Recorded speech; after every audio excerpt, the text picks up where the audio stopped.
Well, thank you, Dominique, and thank you for putting the issues right on the table. The Dutch have a reputation for being direct, but I'm glad that the Swiss are the same. Ladies and gentlemen, distinguished guests, it is a pleasure to be here with you in Switzerland. May I call it the land of the rising franc? And let me begin by thanking our co-hosts, the Swiss Institute of Certified Accountants and Tax Consultants, and the leadership of the Swiss GAAP Fair Foundation for their continued cooperation, which is really good.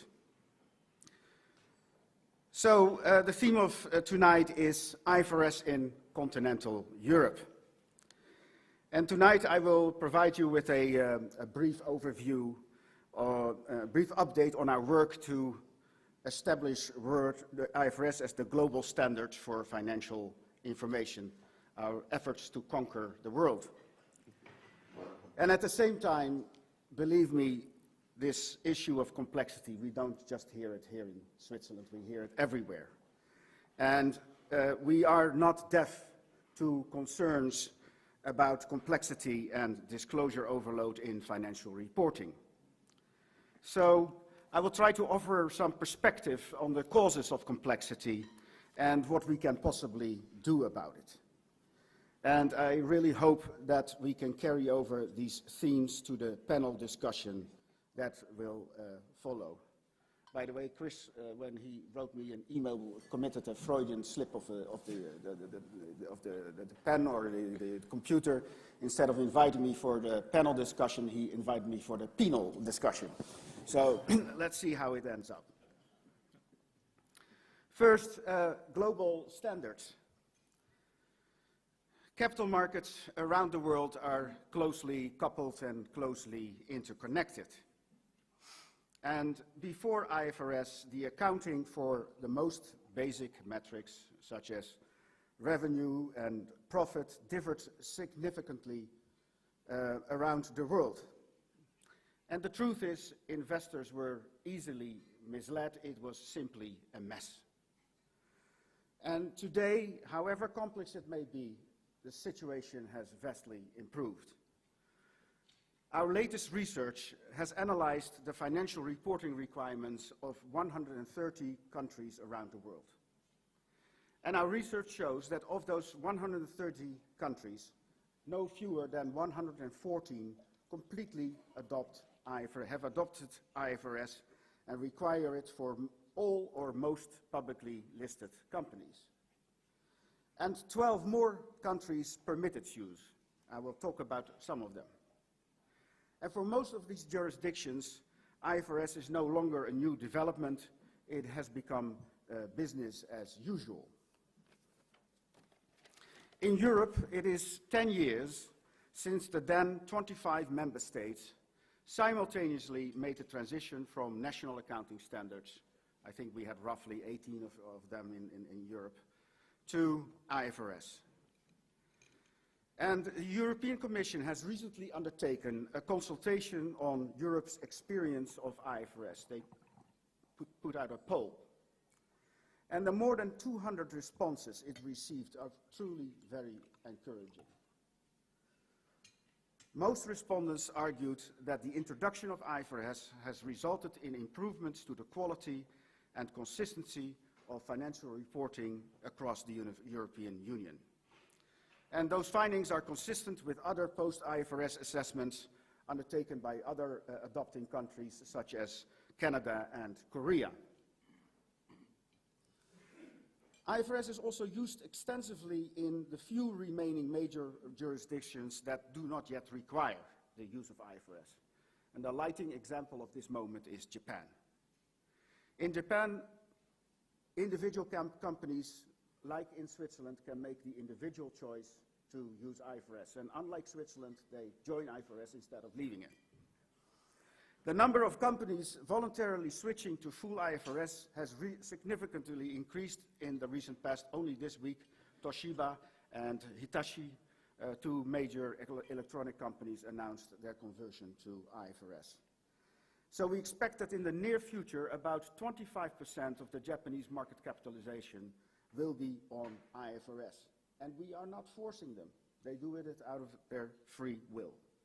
And the top three reasons that these companies mention when we ask them, why do you adopt IFRS, is that comparability with global competitors, the spread of their shareholders base, they know that their foreign investors like to see IFRS, and management efficiency. If you have a lot of subsidiaries around the world, like many Japanese companies, it is simply a cheap solution for your administrative needs.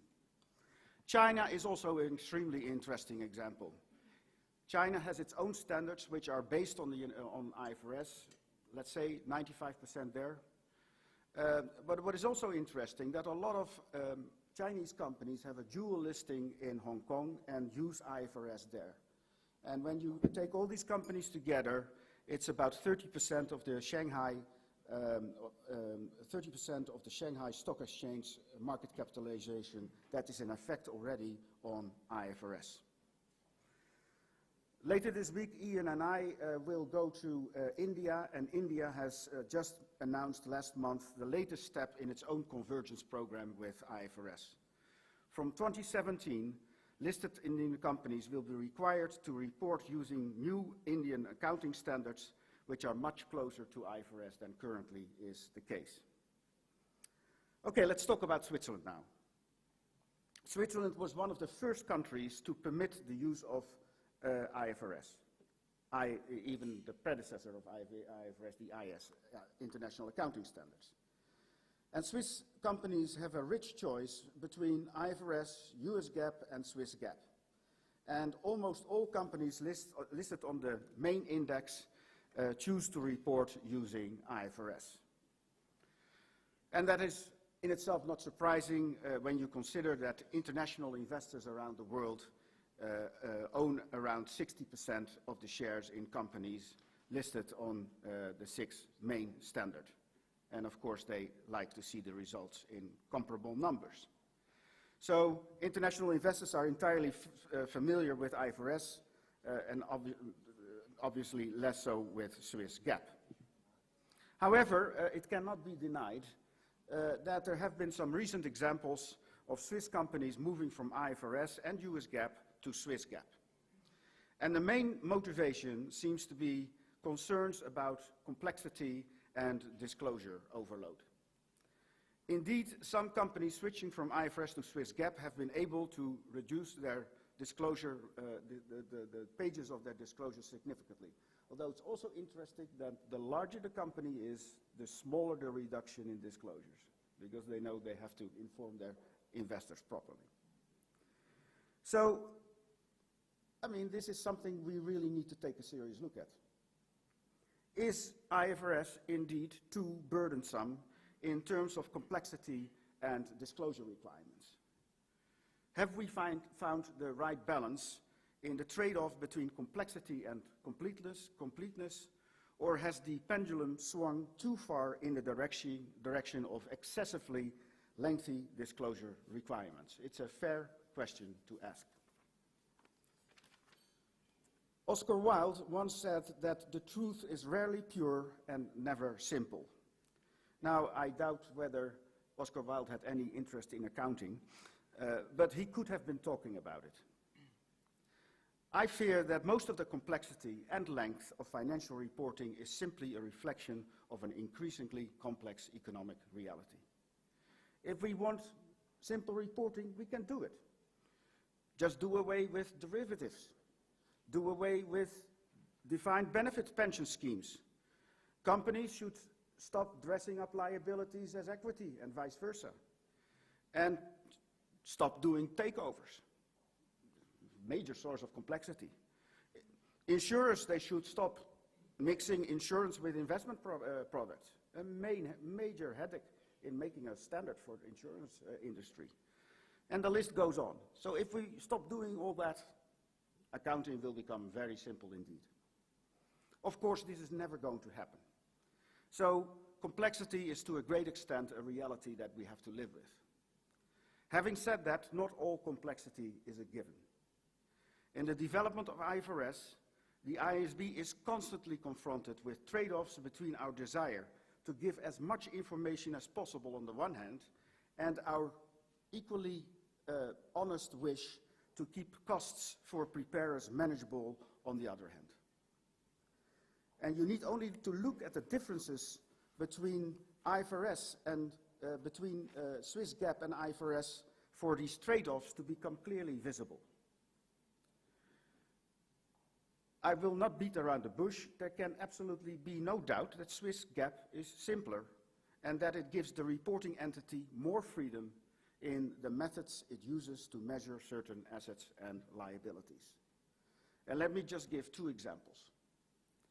First, under Swiss GAAP, goodwill resulting from acquisitions can be directly written off against equity, or else it can be amortized. It used to be that way in the UK as well.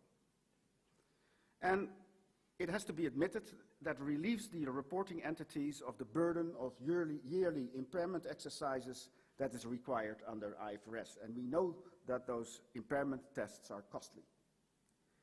And that is precisely the reason why in our own simple standard for SMEs, IFRS for SMEs, we allow companies to amortize goodwill over time. But what is also evident from both academic research and our own outreach with investors is that goodwill impairment contains very important information for investors.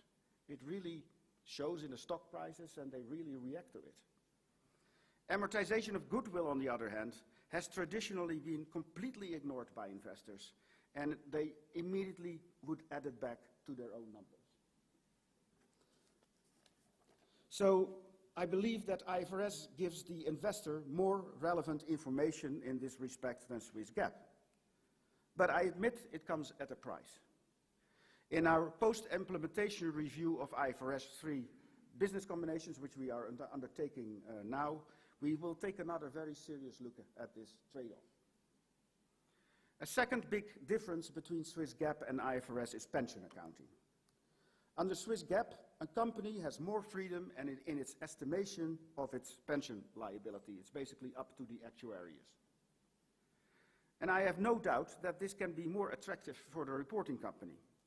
But again, it comes at a price, which is a loss of comparability, because every company can have its own actuarial system. In addition, Swiss GAAP gives more room for smoothing changes in the pension liability, what we had in the past in IFRS as well. It reduces volatility. That's true in the equity statement.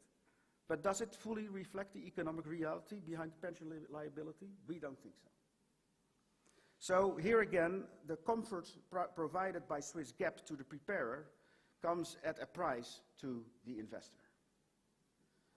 Some predict that our upcoming leases standard will be another incentive for Swiss companies to switch from IFRS to Swiss GAAP. And again, I acknowledge that our leasing standard will involve costs for the reporting entity, for the companies. But I think these costs should not be exaggerated. And I'm also convinced that, that these costs are more than compensated for by the benefits for the investor by this standard. Current lease accounting simply does not give a true and fair depiction of economic reality. Let me just give one clear example of how misleading the off-balance sheet treatment of leases can be. Recently, we analyzed 5 retail chains that went into liquidation during the financial crisis. And we compared the debt reported in their balance sheets to their off-balance sheet lease commitments that were off-balance sheet. And we found that the reported debt of these companies was 7 to 90, not 19, 90, 7 to 90 times lower than the debt that was hidden in their lease obligations. And our new standards will make these liabilities clearly visible, and it is really high time that this is done. One of the areas in which the IASB is determined to make complexity more manageable is our disclosure initiative project. Financial disclosures have been ballooning for many years, and some of the information disclosed provides little in the way of useful information to investors. Tackling this problem requires coordinated action by standard setters, regulators, companies, and auditors. However, I do believe we feel the responsibility as IASB to take the lead. In June 2013, we launched a 10-point plan to help preparers to do away with boilerplate disclosures that are of limited value for investors. And we are well on our way to delivering on this plan. In December last year, so that is 1.5 years after the speech, which is lightning speed for standard setters, we issued amendments to IAS 1, presentation of financial statements, that encourage companies to apply professional judgment in determining what information to disclose in their financial statements. For example, the amendments make clear that immaterial information should be actively avoided in the financial statements. We will also give preparers more flexibility in presenting their accounting policies. But this is all just a first step. Our next objective is to identify and develop a set of general principles for disclosure in IFRS. The IASB plans to publish a discussion paper on this subject in 2015. And if you believe that improvements in disclosures are required, then I really ask you to take the time to comment on our proposals. As I said earlier, we all need to work together in order to solve this problem. Ladies and gentlemen, I hope I made clear in my speech that the IASB takes the issue of complexity in financial reporting very seriously. We are ready to act where we can, but I have also made it clear that we cannot compromise on our primary goal of faithfully reflecting economic reality. And I'm looking forward to further exploring this issue in the panel discussion or the penal discussion, and I thank you for your time.